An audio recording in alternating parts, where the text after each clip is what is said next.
नमस्कार शेतकरी बांधवांनो. पेरणीचा हंगाम आता सुरू होतोय आणि ह्या हंगामात देखील यशस्वी करण्यासाठी तुम्ही सगळे मेहनत घेत आहात आणि या हंगामात चांगल्या नफ्यासाठी तुम्हाला चांगली माहिती मिळवून देणं खूप गरजेचं आहे, जेणेकरून तुमचं उत्पन्न वाढवण्यास मदत होईल. या उद्देशाने आज आपण चर्चा करणार आहोत आणि हा आपला आजचा जो विषय आहे तो म्हणजे फळबाग लागवडीचे नियोजन आणि पूर्वतयारी हा आहे. आणि यासाठी आपल्याला आज श्री हेमराज राजपूत सर मार्गदर्शन करणार आहेत. Hemraj Rajput sir MSc agree horticulture आहेत. कृषी विज्ञान केंद्र यशवंतराव चव्हाण महाराष्ट्र मुक्त विद्यापीठ नाशिक येथे 1997 पासून विषय विशेष तज्ज्ञ उद्यान विद्या म्हणून कार्यरत आहेत.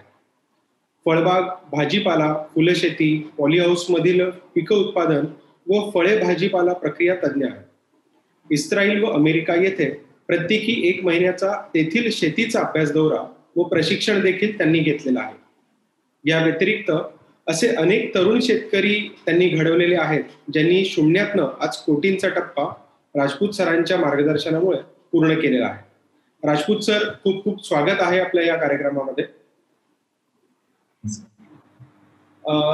राजपूत सर, आपण आता कार्यक्रमाची सुरुवात पहिल्या प्रश्नापासून करूया, की ती म्हणजे फळबागेसाठी आवश्यक असलेलं हवामान, जमीन आणि पाण्याची उपलब्धता यानुसार साधारण कोणतं पीक निवडावं, इथून आपण सुरुवात करूया. फळपीक ही बहुवर्ष आहेत. एकदा लागवड केली की वर्षानुवर्ष त्यांचं उत्पादन येत राहतं.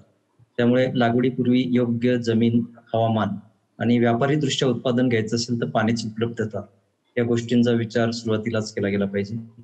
साधारणतः आपण जर महाराष्ट्राचा विचार केला तर आपल्याकडे अति पाऊस पडणाऱ्या प्रदेशापासून तर अतिशय दुर्भिक्ष, म्हणजे ज्याला आपण स्कॅरेसिटी झोन म्हणतो, दुष्काळ, आवर्षण प्रवण भाग सुद्धा आपल्याकडे आहे. त्यामुळे त्या हवामानाच्या किंवा पाण्याची, पावसाची उपलब्धता याचा विचार करून पिकांची निवड करणं खूप महत्वाचं आहे. तर जमिनीचा जर विचार केला तर फळपिकांसाठी ऍसिडिक टू न्यूट्रल, जे उदासीन जमीन जी आहे, त्याचा pH हा 7.5 ते 7.5 पर्यंत असेल तर अशा जमिनी फळपिकांसाठी योग्य असतात. सर्वात महत्वाचा मुद्दा म्हणजे की फळपिकांसाठी ज्या जमिनी आहेत त्याच्यामध्ये योग्य पाण्याचा निचरा होणं खूप आवश्यक आहे. त्यानंतर जमिनीमधले जे काही रासायनिक गुणधर्म आहेत, त्याच्यामध्ये ऑर्गॅनिक कार्बन आहे, तो विपुल प्रमाणात असणं गरजेचं आहे. त्यानंतर त्याच्यात जे काही क्षार आहेत, तर हानिकारक क्षार जमिनीमध्ये नसावेत, कारण बऱ्याच फळपिकांमध्ये हानिकारक क्षार असल्यामुळे पुढे उत्पादनाच्या अनेक समस्या निर्माण होतात. त्यातल्या योग्य निचराच्या मध्यम प्रतीच्या गाळाच्या जमिनी, त्यानंतर कोकणासारख्या भागामध्ये ज्या लाल जांबा दगडापासून तयार झालेल्या जमिनीत ह्या फळपिकांसाठी अतिशय योग्य समजले जातात. मध्य किंवा पश्चिम महाराष्ट्रात मध्यम प्रतीच्या परंतु निचरा होणाऱ्या ज्या जमिनीत, चुनखडी मुक्त अशा ज्या जमिनीत त्या फळपिकांसाठी योग्य समजल्या जातात. कोरडवाहू पट्ट्यातल्या ज्या उताराच्या जमिनी आहेत, परंतु ज्या ठिकाणी मातीचं प्रमाण चांगलं आहे, जे माती कणांचं प्रमाण जास्त आहे, अशा जमिनी काही फळपिकांसाठी योग्य समजल्या जातात. पश्चिम महाराष्ट्र आणि खानदेशचा काही पट्टा जर बघितला तर त्या ठिकाणी काळ्या जमिनी आहेत किंवा हेवी सॉइल्स आहेत. या जमिनी सुद्धा पिकांसाठी, फळपिकांसाठी योग्य असतात, परंतु पाण्याचा योग्य निचरा होणं गरजेचं त्याच्यामध्ये आहे. तर अशा जमिनी बघून आपण फळपिकांची निवड जर केली तर उत्पादन चांगल्या प्रकारे घेता येतं. हवामानाचा जर विचार केला तर सर्व जे विविध प्रकारची फळपिकं आहेत, तर अति पाऊस पडणारा कोकणासारखा पट्टा असेल किंवा आवर्षण प्रवण ज्या ठिकाणी पाण्याची दुर्भिक्ष आहे, अशा सुद्धा जमिनीमध्ये फळपिकांची लागवड करता येते. फक्त योग्य फळपिकांची निवड त्यासाठी करावी लागेल. अति पाऊस पडणारा कोकणासारखा जो प्रदेश आहे त्या ठिकाणी आंबा, काजू, फणस, नारळ, सुपारी किंवा मसाले पिकं जी आहेत ती चांगल्या प्रकारे येऊ शकतात. पश्चिम महाराष्ट्राचा जर विचार केला तर जो थोडासा आवर्षण प्रवण किंवा मध्यम प्रतीच्या जमिनीमध्ये आंबा, पेरू, त्यानंतर डाळिंब, द्राक्ष ही पिकं चांगल्या प्रकारे येऊ शकतात. आपण जर विदर्भ रिजनचा जर विचार केला, हेवी सॉइल्स आणि टेम्परेचर हाय असलेल्या भागामध्ये आपण लिंबूवर्गीय फळपिकांची लागवड करू शकतो. जळगाव खानदेश पट्ट्यामध्ये केळीसारख्या पिकांची चांगल्या प्रकारे लागवड होऊ शकते. तर अशा पद्धतीने हवामान, जमीन याचा विचार करून आपण पिकांची निवड केली आणि त्या प्रमाणात नियोजन जर केलं तर फळबाग लागवड आपली यशस्वी होऊ शकते. तर याचा विचार आधी आपण लागवडीपूर्वीच करणं गरजेचं आहे. सर, आपण आता पुढच्या प्रश्नाकडे येऊयात, की व्यावसायिक दृष्ट्या फळबागा लागवडींचे जे महत्व आहे किंवा वाव आहे तो साधारण कोणत्या प्रकारच्या लागवडी अधिक फायदेशीर ठरू शकतात शेतकऱ्यांसाठी? बहुतेक फळपिकं जी आहेत, म्हणजे केळी, पपई जर सोडली तर ही बहुवर्ष फळपिकं आहेत. म्हणजे एकदा लागवड केली की वर्षानुवर्ष उत्पादन ते देत राहतात. त्यामुळे आपली जी पारंपरिक पिकांना आपण दर हंगामामध्ये नवीन पेरणी करा, त्याचं व्यवस्थापन करा आणि कापणी करून परत त्याचं उत्पादन घेतलं जातं. परंतु फळपिकं जी आहेत ती एकदा लागवड केली की वर्षभर उत्पादन म्हणजे वर्षानुवर्ष उत्पादन त्याचं मिळत असतं. त्याच्यातली काही बहुतेक फळपिकं जी आहेत त्यांचे 2 किंवा 3 सुद्धा हंगाम आपल्याला घेता येऊ शकतात. त्यामुळे कमी अधिक प्रमाणात का असेना वर्षभर विविध हंगामामध्ये त्याच्यापासून उत्पादन हे मिळत राहतं.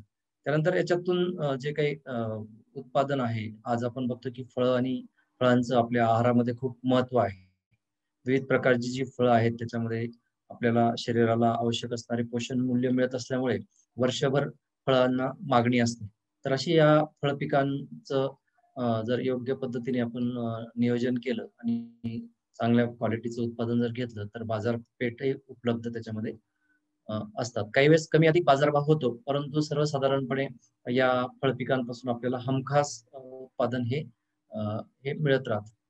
तर अशा या फळ पिकांची निवड करताना आपण आपल्या जमीन, हवामान जो आपण आधीचा मुद्दा बघितला त्याचा विचार करून, तसंच मार्केटिंगचा विचार करून आपल्या स्थानिक बाजारपेठ किंवा मोठ्या शहरांमधली बाजारपेठ किंवा एक्सपोर्टच्या दृष्टीने त्यामुळे हे आपल्याला चांगल्या प्रकारे जर मार्केटिंग झालं तर हमखास आणि चांगला मोबदला यापासून मिळू शकतो. म्हणजे एक्सपोर्ट पर्यंत जरी आपण त्याच्यामध्ये गेलो तर.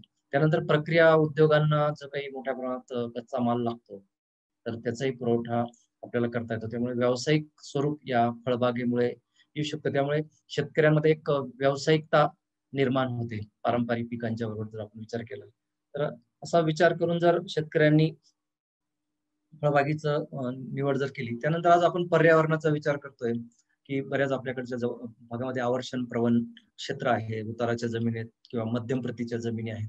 अशा जमिनीमध्ये बहुतेक फळपिकं ही वृक्ष वर्गातील आहेत. त्यामुळे जो पर्यावरणाचा समतोल जो आहे तोही त्याच्यापासून साधला जातो. त्यानंतर याच्यातून मोठ्या प्रमाणात जे स्किल मॅन पॉवर लागतं, म्हणजे कुशल मजूर जे लागतात, त्यामुळे रोजगाराची संधी सुद्धा याच्यामधून निर्माण होऊ शकते. त्यानंतर फळबाग लागवडीनंतर जे त्याचं विपणन आहे, मार्केटिंग आहे, त्याचं विक्री व्यवस्था आहे, या माध्यमातून सुद्धा खूप त्याचं वाहतूक आहे. त्याच्यातून सुद्धा रोजगाराची मोठी संधी त्याच्यामध्ये निर्माण होते. तर असं एकंदरीत फळ पिकांची पर्यावरणाच्या दृष्टीने, व्यावसायिक दृष्ट्या शेतकऱ्यांना नियमित पैसा मिळवून देणारं आणि याच्यातून प्रक्रिया उद्योग किंवा इतर कौशल्य आधारित जे काही रोजगार निर्मिती आहे आणि चांगल्या प्रकारे मार्केटिंग जर झालं, त्याची डिमांड बेस्ड किंवा क्वालिटी मॅनेजमेंट जर शेतकऱ्यांनी प्रॉपर केलं तर एक्सपोर्ट किंवा चांगल्या मार्केटला त्याचा मोबदलाही मिळू शकतो आणि आपण एकंदरीत जे आपली पारंपरिक पिकांची प्रति एकरी किंवा हेक्टरी जे उत्पन्न आहे ते फळपिकांपासून चांगल्या प्रकारे मिळतं. अशा पद्धतीने फळपिकं जी आहेत ही आपल्याला व्यावसायिक दृष्ट्या आणि इतर मॅनेजमेंटच्या दृष्टीने खूप फायदेशीर आहेत. त्यामुळे त्यांचं अत्यंत महत्व आहे. सर, मग आता हे बाजारपेठेचं महत्व लक्षात घेता किंवा गरज लक्षात घेता साधारण कुठल्या फळबागांच्या म्हणजे कुठल्या जातींना मागणी जास्त आहे किंवा कुठल्या प्रकारचं उत्पादन जास्त फायदेशीर ठरू शकतं शेतकऱ्यांसाठी? आता आपण फळबागांचं लागवडीपूर्वी नियोजन करताना ज्या काही जातींची निवड खूप महत्वाचा विषय असतो. कारण कृषी विद्यापीठ किंवा कृषी संशोधन केंद्रांनी विविध व्यावसायिक अधिक उत्पादन देणाऱ्या आणि ज्याला मार्केट पोटेन्शियल आहेत अशा जाती विकसित केलेल्या आहेत. तर आपण मगाशी सांगितल्याप्रमाणे फळझाडं किंवा फळबागा ह्या बहुवर्ष हवेत. एकदा लागवड केली की आपल्याला नंतर वाटलं की आता ही व्हरायटी योग्य नाही किंवा ती काढणं म्हणजे परत पूर्ण खर्च त्याच्यामध्ये करावा लागतो. त्यामुळे लागवडीपूर्वीच आपण ज्या प्रमुख पिकं आहेत, त्या प्रमुख पिकांमधल्या ज्या प्रमुख व्यावसायिक जाती आहेत, ज्या उत्पादनाला चांगल्या आहेत, क्वालिटी चांगली आहे, मार्केटमध्ये त्याला डिमांड आहे, अशा जातींची निवड करावी. पण आता प्रमुख काही फळपिकांचं उदाहरण जर घेतलं तर आंबा हे प्रमुख फळपीक आहे. तर आंब्यामध्ये हापूस ही व्हरायटी आपल्याकडे मोठ्या प्रमाणात मार्केटमध्ये डिमांड असते. परंतु आपण मगाशी जमीन आणि हवामानाचा जर विचार केला तर कोकण रिजन मधल्या जमिनी आणि हवामान हे हापूससाठी अतिशय चांगले आहेत. उर्वरित जो पश्चिम महाराष्ट्र किंवा विदर्भ किंवा आपला जो उर्वरित भाग आहे, यामध्ये केशर ही जी जात आहे ही अतिशय योग्य समजली जाते. त्यानंतर इतर ज्या राजापुरी, पायरी किंवा इतर ज्या मार्केटमध्ये डिमांड असलेल्या ज्या व्हरायटीज आहेत त्याची लागवड तिथल्या मार्केटिंगच्या दृष्टीने जर आपण निवड केली. त्यानंतर आता काही संकरित जाती कृषी विद्यापीठाने विकसित केलेल्या आहेत. जसं कोकण कृषी विद्यापीठाने रत्ना, सिंधू या जाती विकसित केलेल्या आहेत. या जाती उत्पादनालाही चांगल्या आहेत. त्यानंतर जे काही हापूस आणि केशर मधले जे काही प्रॉब्लेम्स आहेत की वर्षाळ फळं येतात किंवा त्याच्यामध्ये साकार राहतो, तर या व्हरायटीज मध्ये तो आढळत नाही. तर असं आपली जमीन, हवामान, मार्केटिंग आणि आपल्याला दर्जेदार उत्पादन आणि अधिक उत्पादन, खात्रीशीर उत्पादन घेण्याच्या दृष्टीने जातींची निवड करावी. पेरूमध्ये जर आपण विचार केला तर लखनौ 49 ही जात चांगली आहे, किंवा आता श्वेता, ललित यासारख्या पांढऱ्या घराच्या आणि लाल घराच्या जाती निघालेल्या आहेत. तर त्या जातींची चिकूमध्ये लागवड करायची तर काली पत्ती ही व्हरायटी चांगल्या प्रकारे उत्पादन देतात.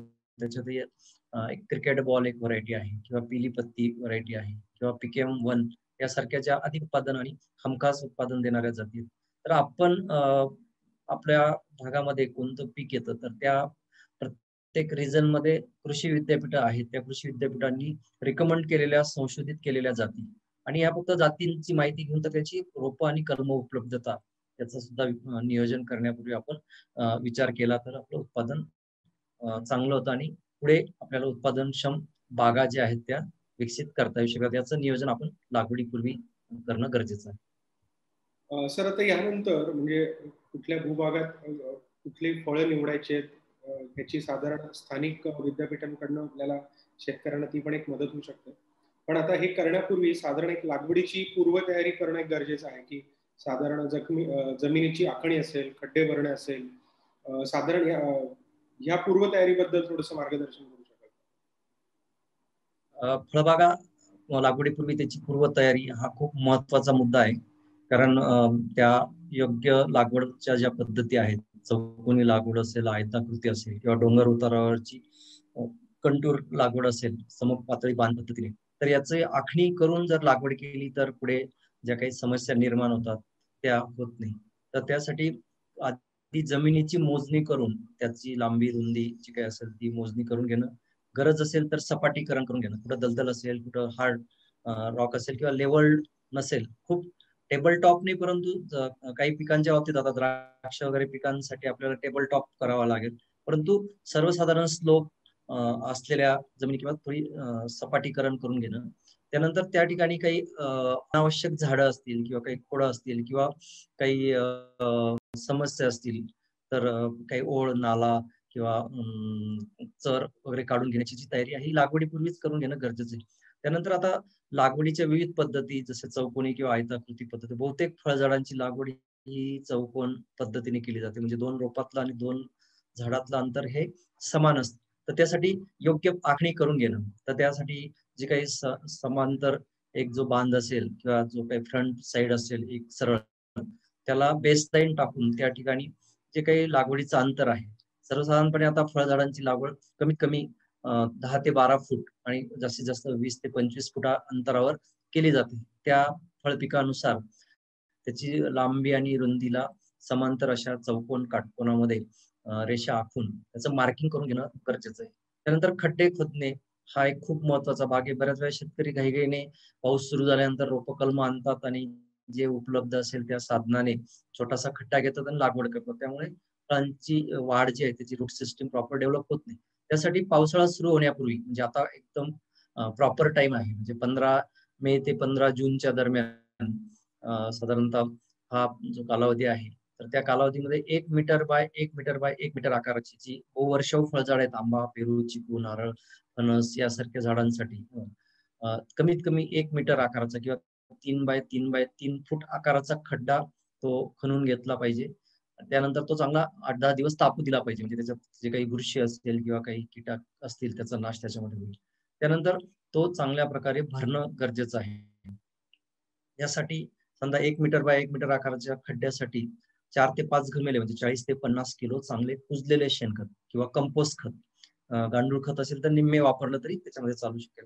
त्यानंतर सिंगल सुपर फॉस्फेट 2 ते 3 किलो आणि निंबोळी खत अर्धा किलो ते 1 किलो आणि कीटकनाशक पावडर 100 ग्रॅम, हे सर्व त्या आपण खड्ड्यातून काढलेल्या मातीमध्ये एकजीव करून तो खड्डा जमिनीपासून किमान 1 फूट वर भरून त्याचं आळं करून जर ठेवलं तर पावसाळ्यापूर्वी या कोरड्या मातीमध्ये सगळे ऑपरेशन्स प्रॉपर करता येतात. त्यानंतर खड्डे व्यवस्थित एक लाईन दोरीमध्ये आपल्याला त्याचे जे आळे आहेत ते करून त्याला बेसिक काही मार्किंग करून ठेवली, जे पावसाळ्यामध्ये लागवड करताना आपल्याला खड्ड्यांचा अंदाज त्याच्यामध्ये येतो.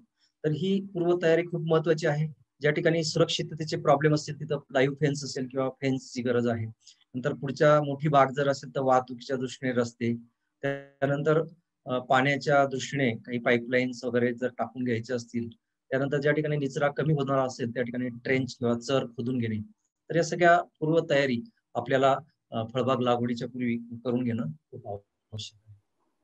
ओके सर, आता आपण ही पूर्वतयारी पण केलेली आहे, पण शेतकऱ्यांना चांगलं उत्पन्न जर घ्यायचं असेल, त्यातनं जास्त फायदा घ्यायचा असेल तर उत्तम कलमं सुद्धा निवडली पाहिजे किंवा कलमांच्या खरेदीचं एक चांगलं नियोजन देखील करणं तेवढंच महत्वाचं आहे. तर ही पद्धत जी आहे किंवा हा प्रकार कसा शेतकऱ्यांनी अवलंबायला हवा? एकदा आपल्या बागेची आखणी झाली की आपल्याला अंदाज येतो की किती रोपं कलम बसणार आहेत. तर आधी आपण चर्चा केल्याप्रमाणे योग्य जाती आपण ठरवलेल्या असतात. तर या जातीची योग्य दर्जेदार अशी कलम रोपं कुठे उपलब्ध आहेत याचं सुद्धा नियोजन लागवडीपूर्वी करणं खूप गरजेचं असतं. हरकत नाही. सर, आपण आता पूर्व नियोजन बघितलं, खड्ड्यांचं साधारण नियोजन कसं करायचं, पण त्याचबरोबर चांगलं उत्पादन घेण्यासाठी चांगली रोपं देखील शेतकऱ्यांकडे हवी आहेत, चांगल्या जाती त्यांच्याकडे हव्या. तर ह्याचं जे पूर्व नियोजन आहे की कुठल्या रोपांची निवड करायची आणि त्याचं कसं नियोजन करायचं याबद्दल थोडंसं आपण सांगितलं तर. लागवडीकरांनी बागेची आखणी केल्यानंतर साधारणतः किती रोपं कलम बसतील त्याने नियोजित केलेल्या क्षेत्रावर तो अंदाज येतो. तर त्यानुसार आपल्याला आवश्यक जातींची खात्रीशीर रोपं कलमांची उपलब्धता या संदर्भात सुद्धा नियोजन करणं गरजेचं असतं. कारण बऱ्याच वेळा या सगळ्या कामांमध्ये रोपं कलमांची उपलब्धता कोणत्या विद्यापीठामध्ये कोणत्या नर्सरीमध्ये ती उपलब्ध आहे त्याकडे दुर्लक्ष होतं. तर याचं नियोजन सुद्धा खूप आधी करणं गरजेचं आहे. त्यानुसार त्या रोपं कलमांची पाहणी करणे, ती उपलब्ध आहेत, त्याचा दर किती आहे. त्यानंतर रोपं कलमांची निवड करताना बहुतेक आपण जी फळपिकांची जी रोपं आहेत ती कलम पद्धतीने तयार केलेली रोपं वापरली जातात.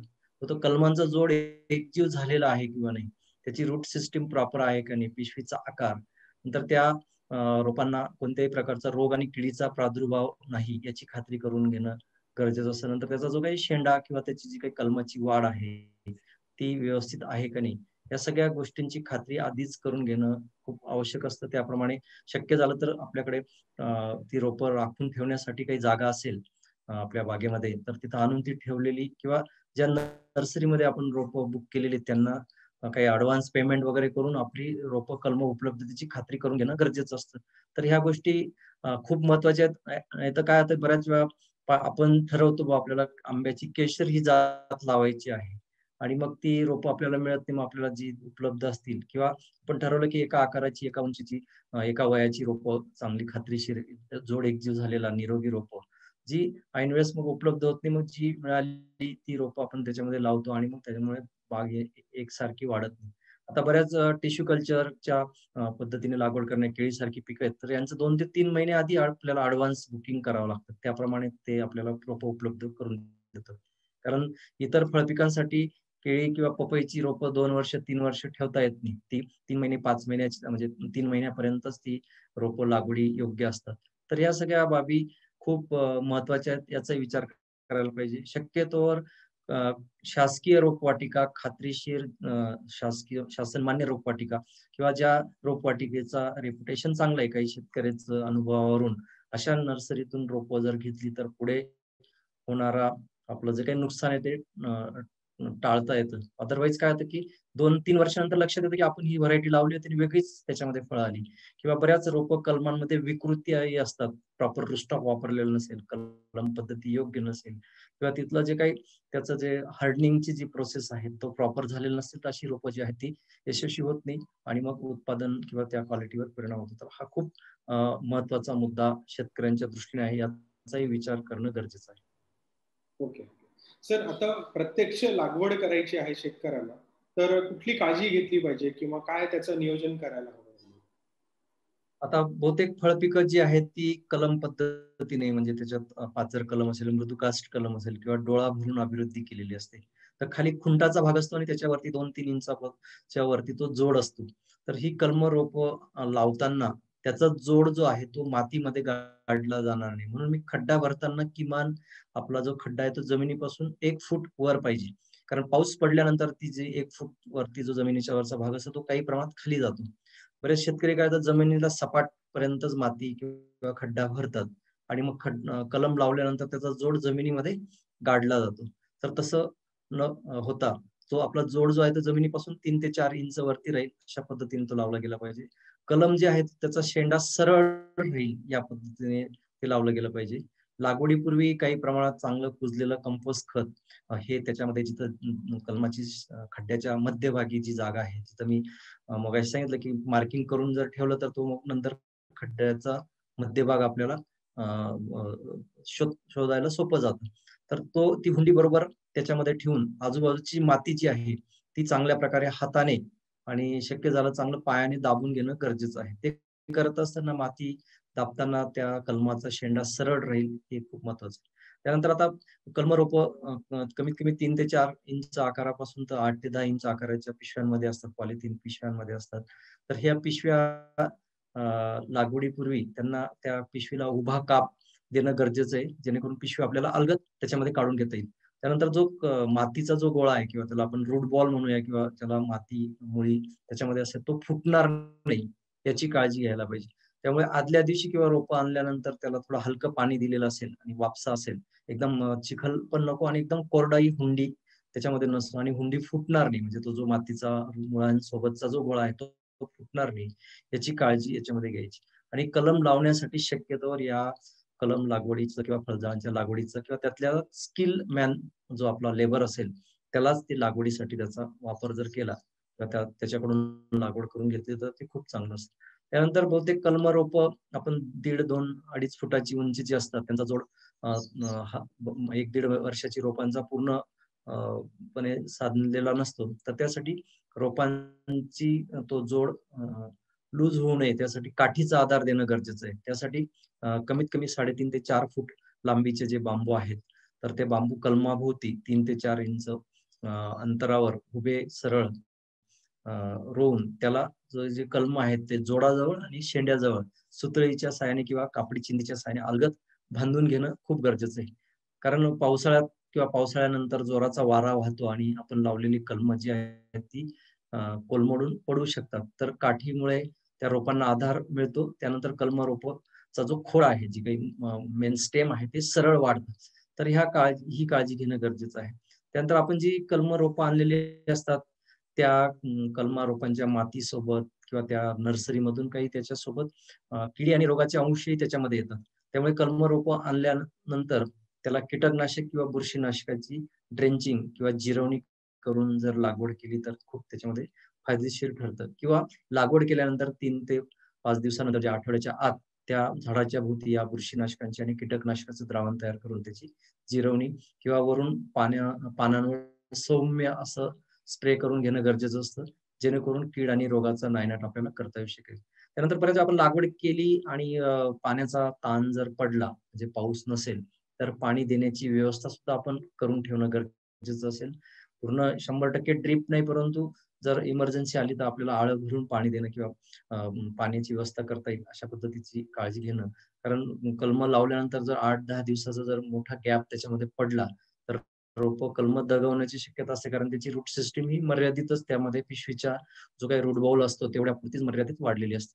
त्यानंतर कंटिन्यू पाऊस असेल तर बऱ्याच वेळा त्या जमिनीमध्ये पाणी साचत असेल किंवा आळ्याभोवती पाणी साचत असेल तर ते पाणी काढून देणं गरजेचं आहे. अदरवाईज पाणी साचलं तर मुळ्या सडून रोपं मरण्याची शक्यता असते. त्यानंतर खूप मोठं क्षेत्र असेल आणि पावसाचं पाणी पाऊस जास्त झाला, शेतामध्ये जर पाणी साचत असेल तर ते पाण्याचा निचरा किंवा ते पाणी नाली करून काढून देणं गरजेचं असतं.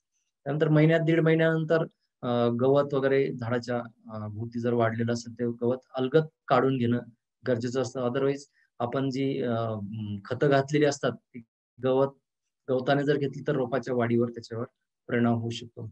आणि नवीन फूट किंवा कोळी फूट जर असेल त्याच्यावर पानं खाणाऱ्या वगैरे शेंडा पोखरणाऱ्या ज्या किडी असतात याचा प्रादुर्भाव होतो. तर तो प्रादुर्भावासाठी महिन्यातून किमान एकदा उघडीप मिळाल्यानंतर कीटकनाशक किंवा बुरशीनाशकांची फवारणी. तर अशा पद्धतीच्या लागवड केल्यानंतर काळजी घेणं गरजेचं आहे. अदरवाईज लागवड करून दिल्यानंतर बघितलं नाही, पावसाळ्यानंतर बघू तर त्याच्यामध्ये मॉर्टॅलिटी मोठ्या प्रमाणात होते. तर मॉर्टॅलिटी किंवा रोपांची मर आणि काही कारणास्तव जर काही मर झाली, 1-2% परमिसेबल आहे, म्हणजे होऊ शकते. तर त्यासाठी आपण रोपं आणताना 2-5% रोपं अधिकची आणून ठेवायची, म्हणजे त्याच क्वालिटी, त्याच जातीची. आणि असा गॅप किंवा पूर्ण रोपाची मर झालेली असेल तर ती त्याचं सांदणी सुद्धा करून घेणं गरजेचं. या काळजी घेणं खूप महत्वाचं आहे. फक्त त्या पद्धतीने विचारतो. धन्यवाद सर. धन्यवाद सर, खूप छान माहिती दिली तुम्ही. सर, तुम्ही कृषी शिक्षण घेतलेलं आहे, पोस्ट ग्रॅज्युएट आहात आणि स्वतः शेतकरी देखील आहात. तर हे करताना मला तुम्हाला विचारायचा असा प्रश्न विचारायचा आहे की तुम्ही स्वतः शिकून देखील शेती करत आहात, तर हा फरक काय तुम्हाला जाणवतो की इतर जे शेतकरी पीक काढतायत आणि तुम्ही स्वतः शिक्षण घेऊन त्याच्यावर काम करत आहात, तर काय फरक तुम्हाला जाणवतो शिक्षणाचा? खरं म्हणजे आता शेतीचं व्यावसायीकरण झालेलं आहे आणि फळपीक, भाजीपाला पिकं हे जे पिकं आहेत त्याच्यामध्ये आपल्याला सखोल आणि शास्त्रीय ज्ञान आणि त्याला आधुनिकतेची जोड, नंतर त्याचं मार्केट कुठं आहे, प्रक्रियेसाठी कोणता माल लागतो किंवा कोणकोणत्या मार्केट पोटेन्शियल्स आहेत, ग्राहकांची काय गरज आहे. आज आपण बघतो की रेसिड्यू फ्री, विषमुक्त फळभाज्या आणि ऑर्गॅनिकली प्रोड्यूस, तर या सगळ्या बाबींचा सुद्धा शेतकऱ्यांनी विचार करण्याची गरज आहे. त्यासाठी जे काही आपल्याला ज्ञान, माहिती, नॉलेज, तर हे आपल्याला असेल आणि आपलं त्या पद्धतीचा अभ्यास, शिक्षण असेल तर त्याचा नक्की फायदा होतो. अदरवाईज आपण अनावश्यक काही गोष्टी करतो, त्यामुळे खर्च वाढतो. खर्च वाढला की आणि मार्केट हे आपल्या हातात नसतं. बऱ्याच वेळा बाजारभावामध्ये चढ उतार होतात, तर त्यामुळे नुकसान होतं. त्यानंतर आज आपण बघतो की एकच एक पीक पद्धती राबवून उपयोग नाही. आपल्याला सर्व प्रकारची पिकं आणि फळं, भाजीपाला सारखी जी पिकं आहेत, जी आपल्याला हमखास कमी कालावधीमध्ये उत्पादन देतात. तर ते पिकांची निवड किंवा त्यांची लागवड, तर या सगळ्या बाबींचा विचार आपण करायला पाहिजे. त्यानंतर आता हे शेतीमध्ये मॅनेजमेंटचं, जसं आपण आता युग म्हणतोय, तसं शेतीमध्ये सुद्धा आता प्रॉपर मॅनेजमेंट, फायनान्शियल असेल, इतर मॅनेजमेंट, अर्थात काही बाबी त्याच्यामध्ये 100% पाळल्या जात नाही. पण आपण जर नियोजन पूर्ण करून जर शेतीचं व्यवस्थापन केलं तर शेती फायदेशीर आहे, हे माझा अनुभव आहे. आणि जे शिकून किंवा चांगल्या प्रकारे अभ्यास करून शेती करतात, आपण त्यांच्या सक्सेस स्टोरीज वाचतो, तर त्याच्यामध्ये त्यांच्या ह्या सगळ्या अभ्यासाचा फार मोठा भाग त्याच्यामध्ये असतो. धन्यवाद सर. म्हणजे तुम्ही कृषी शिक्षणाचं महत्व देखील यासोबतच अधोरेखित केलेलं आहे आणि तुम्ही दिलेल्या मार्गदर्शनाबद्दल खूप खूप आभार. धन्यवाद सर. धन्यवाद.